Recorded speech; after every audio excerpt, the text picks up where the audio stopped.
Niady mafy ny indostria malagasy tamin'ny sehatra ara-barotra ny taona 2012 lasa iny ho ny voalazan'ny filohan'ny Sendikan'ny Indostria eto Madagasikara na ny hisian'ny ny andrasana amin'ity taona 2012 ity dia ny antsoina hoe stabilité na ny fahamarina toerana na eo amin'ny lafiny politika izany na eo amin'ny sehatra ny toekarena raha ny fanazavany hatrany.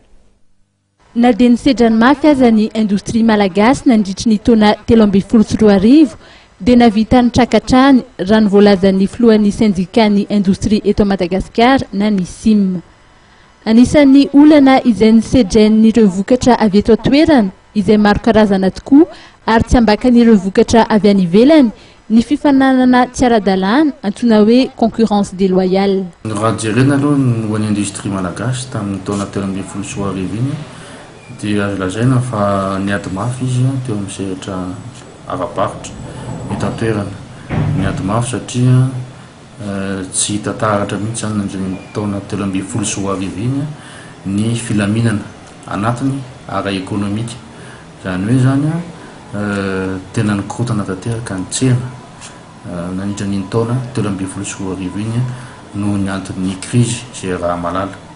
Raha jerena koa nefa dia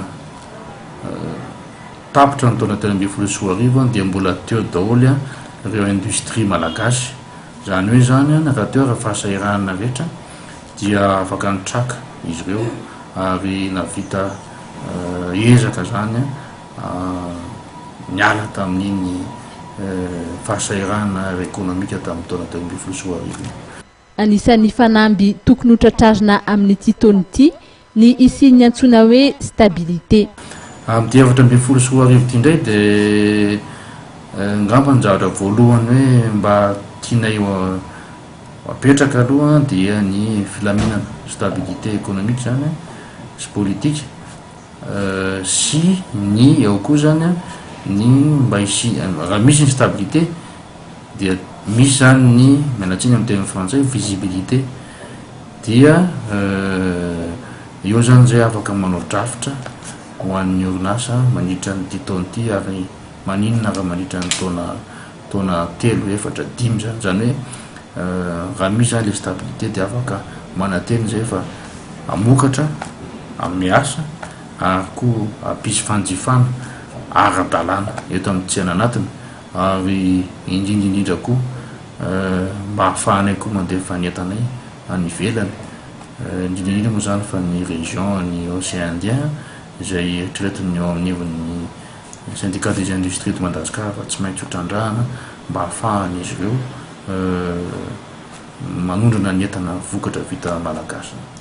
Mba hisian'ny fanarenana ny toekarem-pirenena ankoatr'izay stabilité izay dia ilaina ihany koa ny fifampiresahana eo amin'ny mpiara-miombonantoka ara-teknika sy ara-bola na ny partenaire technique et financier, ny gouvernemanta vaovao sy ny sehatra tsy miankina rehetra.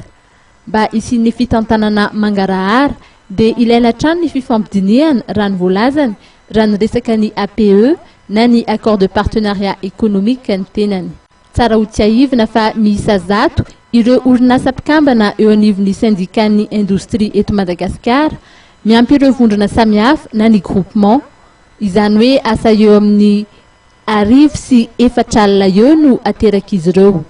Ny etra, ny aba sy ny tambelobidy izay nefen'izy ireo dia 520 ireo vola azo avy amin'ny etra ny taona 2012.